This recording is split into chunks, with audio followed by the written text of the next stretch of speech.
오늘은 다윗과 용사들.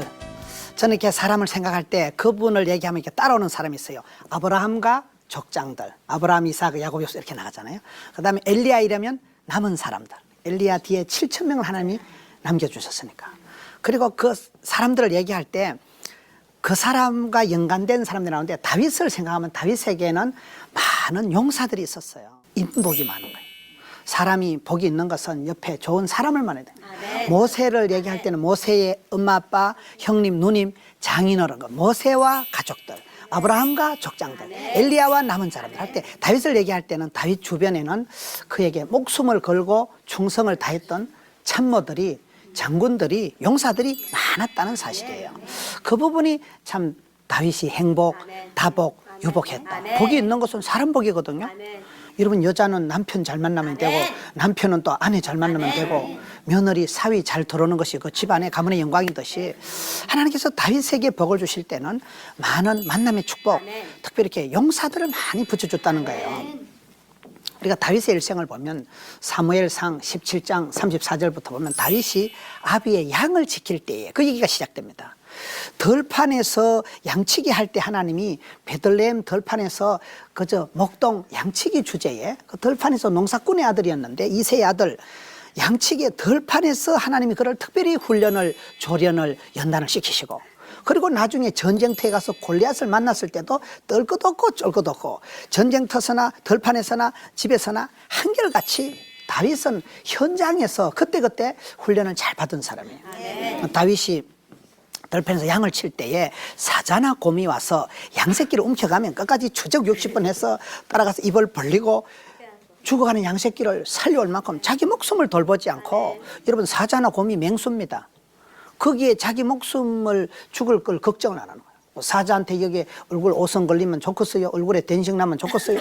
그때 뭐 옥체를 보존해야지 이런 게 아니고 자기 목숨을 걸고 그 한 마리 지천에 깔린 게 양새끼인데 양새끼 한 마리를 지키려고 그렇게 애를 쓰니까 그 시편 78편에 가보면 양의 우리에서 마구 까내서 다윗을 스카우트 하시는데 젖 양을 지키는 중에 그저 양새끼하고 어미양하고 있는데 그 양새끼들을 보호하는데 목숨을 걸고 하니까 너는 어째 좀 중심이 다르다. 보통 목자는 양 풀어놓고 막걸리 마시고 썰이고 강 팔고 고수 덮치고 찜질방에 가서 자빠져 자는데 너는 어째 그렇게 양생명, 양새끼 한 마리의 목숨을 거냐? 그 하나님이 그 중심을 보시고 도매도 잘하시고 소매도 잘하신 하나님께서 양새끼 한 마리에게 집중하는 그 생명을 귀하게 여기는 다윗의 중심을 보시고 이스라엘 백성을 통째로 맡기는 것이 시편 78편의 말씀이에요. 그래서 다윗은 들판에서나 전쟁터에서나 한결같다는 다윗이 들판에서 양치기 할 때 얼마나 다윗이 멋있었는가 하면 사람이 살아갈 때는 여러분 쓰리현을 잘해야 된다고 현실에 최선을 다하고 현장의 달인이 되고 현재에 감사하면 현찰이 많아진다는 말이 있어요. 다윗이 들판에서 양치기 하는 주제에 글을 끄적끄적 적으면 다윗 시대에 여러분 만년필이 있었게요 없었게요? 다윗 시대에 노트북이 있었게요 없었게요? 필기 도구도 아무것도 종이 쪼가리도 없던 시대에 다윗이 끄적끄적 시편이 73개가 지금도 남아 있습니다. 불후의 명시를 남겼어요. 시편 23편 여호와는 나의 목자가 되시니 내가 부족함이 없다는 그 말씀을 아침 저녁으로 읽으면요 정신병이 안 걸린대. 부족함이 없는데 뭐 때문에 정신병이 걸릴까요? 불후의 명시를 73개나 지금까지 남겨놓은 분이 다윗이 시를 글을 잘 적은 분이에요. 다윗이 음악을 얼마나 잘했는가 하면요 성경 사무엘하 23장 1절에 보면 다윗은 노래 잘하는 사람이다. 불후의 명곡 노래를 보통 잘한 게 아니에요. 수금을 키면 사무엘상 16장 23절에 가서 보면 다윗이 이렇게 기타를 악기를 수금을 연주하면요 뮤직 테라피를 해가지고 사울 임금님의 정신병이 치료가 돼요.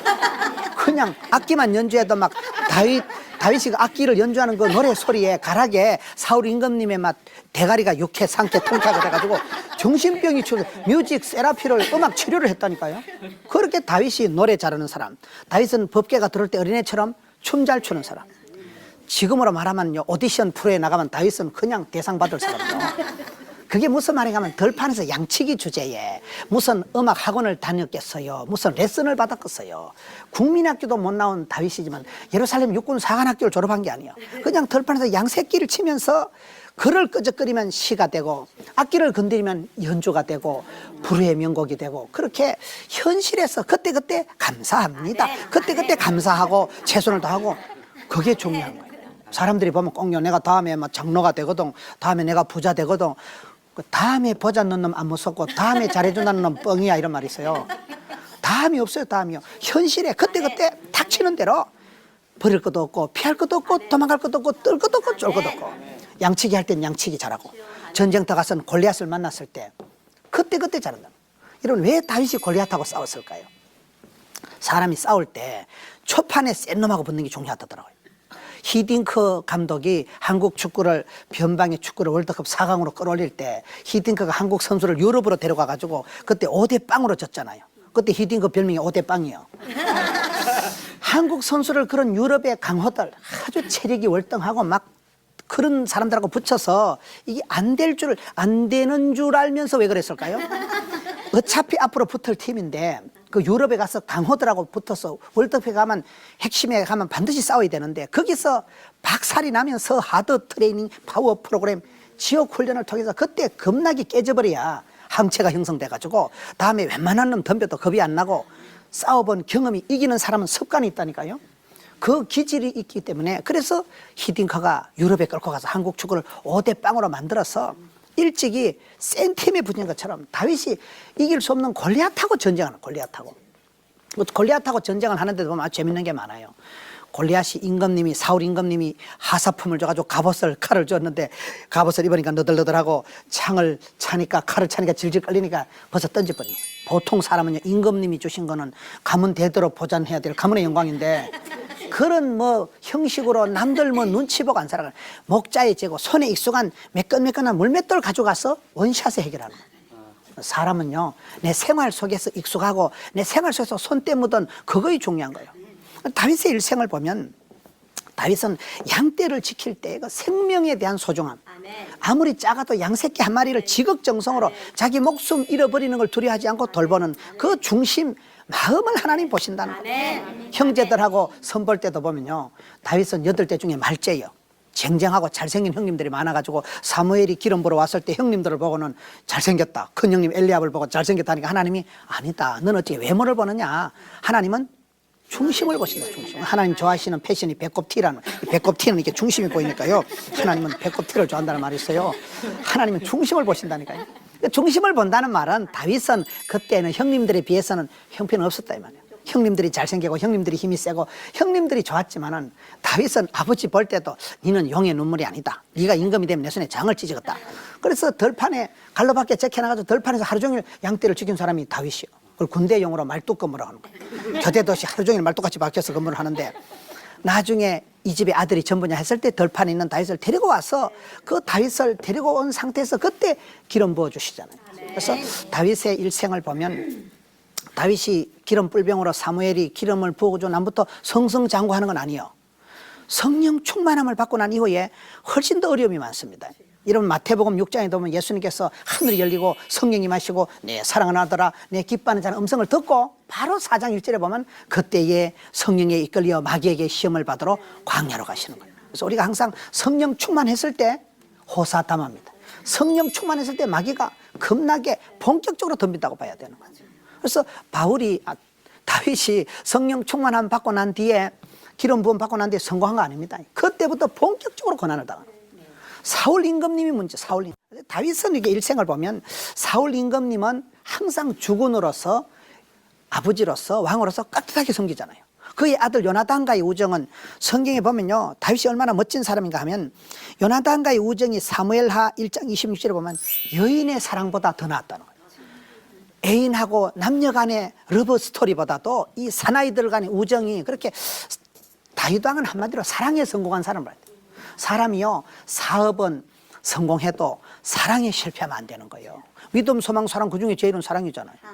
우리가 사역은 성공하는데 사업은 성공하는데 사랑에 실패하기가 쉽기 때문에 다윗이 잘한 것은 시편 18편에 나의 힘이 되신 여호와여 내가 주를 하나님을 향해서 감히 하나님 I love you 이래 한 건 다윗밖에 없는 거예요. 그러니 다윗이 멋있다 이 말이에요.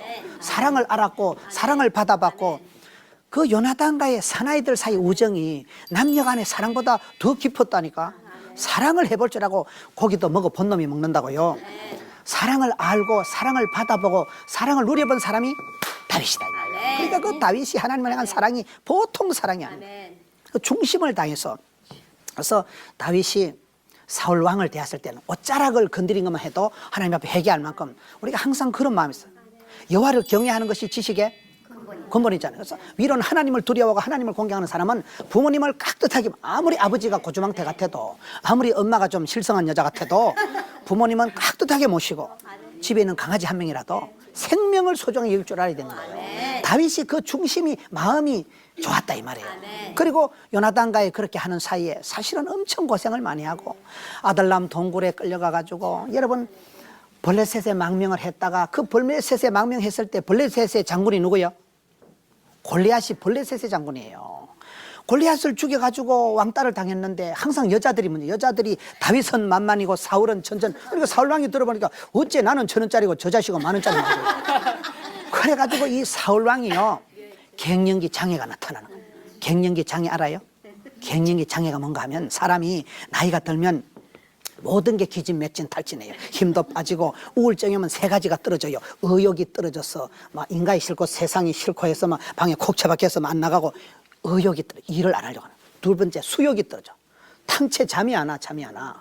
밤에 자다가 1시, 2시에 눈이 뜨면 잠이 안 온다니까요. 눈이 빨개가지고. 3번째는 식욕. 입맛이가 밥맛이 떠요. 머리는 어지럽고 속은 매석매석하니까 식욕이, 의욕이, 수욕이 다 떨어지는 게 갱년기요. 그런데 나이가 들면 갱년기 장애면 한 가지만 올라가는 게 돼. 그게 시기와 질투하는 마음, 남한테 지기 싫어하는 그 어떤 콤플렉스, 남에게 지기 싫어하는 시기심, 명예욕, 똥꼬집, 자존심만 올라간다는 거예요. 그게 갱년기 장애. 사울 임금님이 자기가 임금인데 초대 왕인데 그걸로 만족하면 되는데, 사울이 그 다윗을 보니까 뭐 땜시 저 자식은 10,000원짜리고 내가 1,000원짜리냐, 그 여자들 말에 그냥 허파가 뒤집어져 가지고 악성 바이러스에 감염이 돼 가지고 그때부터 다윗을 죽이려고 하다가 자기가 먼저 죽어버려요. 누군가를 미워하면, 누군가를 싫어하면 내가 기도가 막히고 내가 먼저 죽습니다.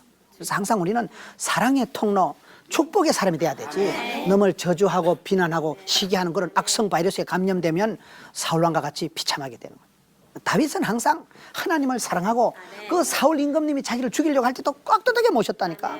그러면서 헤매고 떠돌아다닐 때 사무엘상 22장 2절에 가서 보면 그 다윗이요, 그때 쫓겨다니다 피난을 다니다가 아들람 동굴에 기들어가서 노숙자 생활하는데, 거기에 보면 빚진 자, 마음이 원통한 자, 쪽박 찬 자, 가난한 자, 다 인생 쪽박 나고 병들고 원통하고 가난하고 그런 사람들만 400명이 모여 있는데 거기서 노숙자의 오야봉이 돼가지고 거기서부터 그 다윗의 초창기에 용사들의 거기서 시작되는 거예요. 야전에서, 필드에서, 덜판에서, 거기에서 함께 그 어려운 시절에 한솥밥을 먹고 같이 동지의식을 가지고 파트너 의식을 가지고 살았다는 거 아니겠어요? 그렇게 다윗의 그 생활을 보면 밑바닥에서부터 덜판에서, 야전에서, 필드에서, 전쟁터에서, 그리고 노숙자 생활할 때 그 쫓겨서 피난 시절에 동굴에서 그 원통한 자, 빚진 자, 가난한 자들하고 같이 있으면서 동병상린, 그때 같이 야성이 길러지고 뭐 자빠진 김에 쉬어가는 거고 뜰 것 없고 쫄 것 없고, 나중에 가보면 그가 어때요? 그 성령 충만을 받은 라마나옅에 가가지고 거기서 하나님께 특별히 성령 충만함을 받고 영육간의 무장이 되어서 다윗이 성공을 하는데, 다윗의 일생에 보면 다윗이 주변에 많은 그런 장군들이 있었어요. 장군들이요. 그 부분이 저는 다윗의 축복, 다윗의 행복이라고 봅니다. 성경 몇 군데만 찾아보겠습니다. 다윗이 그 장군들이 많았던 것이 역대상 11장 12장에 가서 보면요, 다윗의 주변에 특급 용사들이 목숨을 걸고 다윗이라 하면 다윗을 지킬 수 있는 그런 용사들이, 장군들이, 군인들이, 참모들이 쫙 있었다는 거예요. 그 부분이 항상, 여러분 저는 이렇게 꽃꽂이를 볼 때도 안개꽃 알아요? 네. 안개꽃이 쫙 있는데 중간에 장미가 몇 송 있으면 이쁘잖아. 나는 사람도 그렇다고 보네. 개미군단, 티끌모아 태산.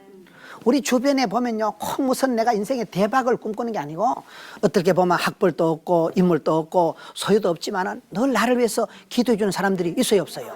그분들이 중요해요. 그분들이 그 개미군단, 그 찌그러기 같은 사람들, 별로 인생에 도움이 안 될 것 같은 사람, 병든 자식이 효도한다고. 원래 요 똑똑한 자식은 나라에서 데려가고요, 돈 많은 자식은 장모가 데려가고요, 병든 자식은 엄마 몫이요. 못생긴 나무가 산을 지킨다고. 잘생긴 건 놈이 다 뽑아가요. 못생긴 건 할 수 없이 끝까지 의리를 가지고 산을 지키는 거예요. 다윗의 주변에 그런 원통한 자, 빚진 자, 가난한 자, 인생 쪽박 찬 사람들이 400명이 붙어가지고 다윗하고 한솥밥을 먹으면서 다윗의 동지가, 파트너가 용사가 됐다는 거예요.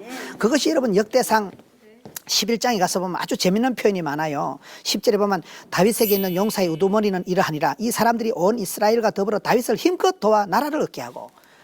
돕는 배필. 창세기 2장 18절에 보면 하나님이 여자를 만드실 때 돕는 배필을 지으리라. 그래서 우리는 남들을 돕는 자가 되고 섬기는 자가 큰 자고 주는 자가 복이 있는 거예요. 동사무소에서 밀가루 1년에 2포대 받아 먹으려고 꿈도 꾸지 마세요. 항상 섬기는 자가 구제하고 선교하고 나누는 자가 복이 있는 거예요. 우리가 CTS를 보면서도 이 시대에 얼마나 어려운 사람이 많아요. 그분들 항상 내가 주려고 섬기려고 하지 얻어먹으려고 끌떡거리면 거지건생이 생겨서 산발럭대 같이 돼가지고 허기가 지고 꼴꼴하게 돼. 항상 나는 준다, 섬긴다. 여러분 여기에 보면 다윗을 힘껏 도와서 나라를 얻게 한 사람들이 쫙 있다는 거 아니겠어요? 14절 보면 그가 그 밭 가운데서 서서 그 밭을 보호하여 블레셋 사람들을 죽였으니 여호와께서 큰 구원으로 구원하심이었더라.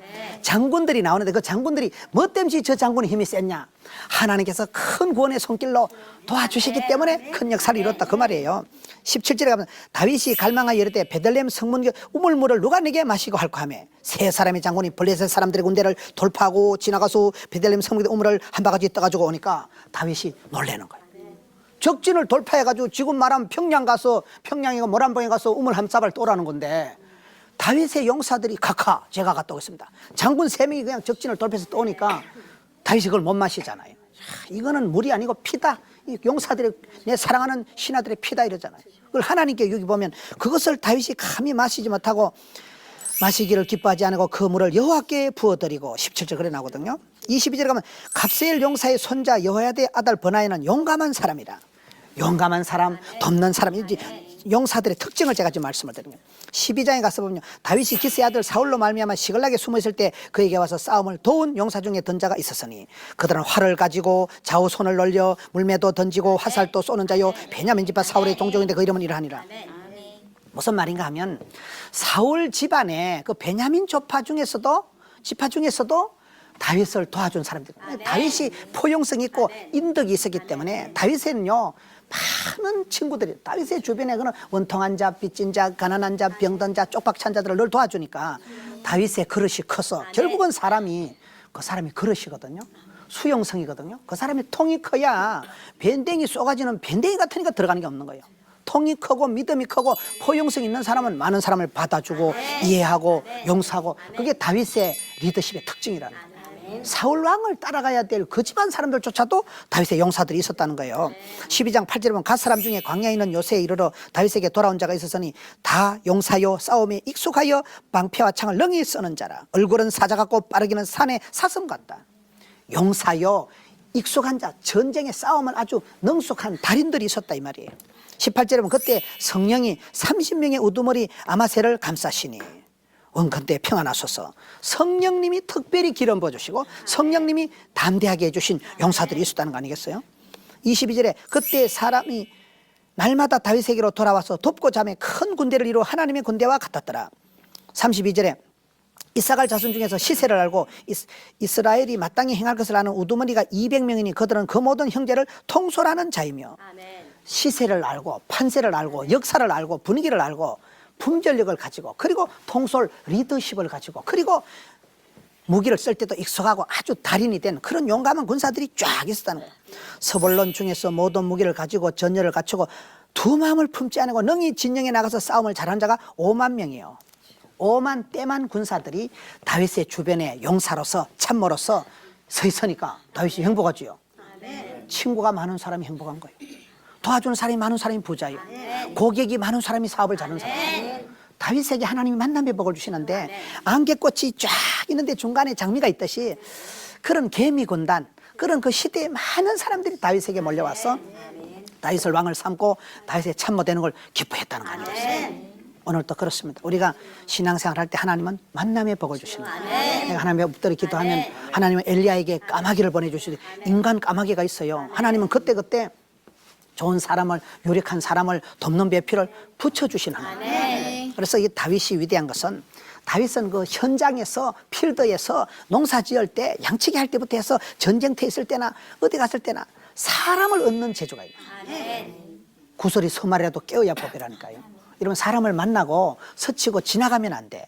누구를 만나든지 기도의 동지를 만들고 누구 사람을 알아가는 기도가 많아져. 만나면 그 사람은 기도의 동지가 되고 그 사람에서 축복해주고 그 사람 이름을 불러가면서 기도해주면 언젠가 인생은 다시 만나는 거야. 부모랭이 되는 거야. 오늘 내가 밥 한 끼 사주면 그 사람이 잊지를 못하고 또 있다가 언젠가 또 나한테 짜장면 한 그릇 사주겠지. 그게 인생이에요. 심은 대로 거두는 거야. 모든 건 부모랭이 되는 거예요. 특별히 여러분 다윗이 살아가면서 세 사람을 주의하는 게 있어요. 다윗이 축복 중에 다윗이 여러 가지 어려움이 많았지만은 솔로몬을 그 아들을 잘 후계자를 물려주잖아요. 엘리야가 엘리사에게 넘겨주고 모세가 여호수아에게 넘겨주듯이 그 후계자를 잘 만났는데 그 아들 솔로몬에게 특별히 당부하는 말씀이 있는데 그것을 보면 아주 재밌는 말씀이었어요. 열왕기상 2장 5절로 한번 가보겠습니다. 열왕기상 2장 5절에 가서 보면 다윗 임금님이 마지막 죽기 전에 특별히 아들에게 세 놈을 조심해라. 사람을 분별시키는 거예요.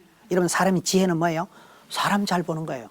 그렇잖아요. 내가 시집가고 내가 장가가고 내가 이사가고 내가 투자를 하는데 분별력이 있어야 돼요. 성령이 임하시면 영안이 열리고 성령이 임하시면요 인사이트가 포사이트가 통찰력이 예견력이 생겨서 사람을 잘 판단해야 돼. 동업할 사람, 며느리 삼을 사람, 사위 삼을 사람, 결혼할 사람, 멀리할 사람, 가까이 사람 분별하는 게 지혜예요. 그 지혜의 왕 솔로몬에게 아버지가 특별히 당부하는 게 아주 재밌어요 보면요. 왜냐하면 그 다윗 임금님이 성전을 위해서 많이 준비했다니까요. 역사상 가장 부자고 역사상 통일을 하고 역사상 최고로 부자로 최고로 복을 받고 가장 영향을 미친 사람이 다윗이에요. 그 다윗이 마지막에 아들에게 물려줄 때 세 사람을 조심시킵니다.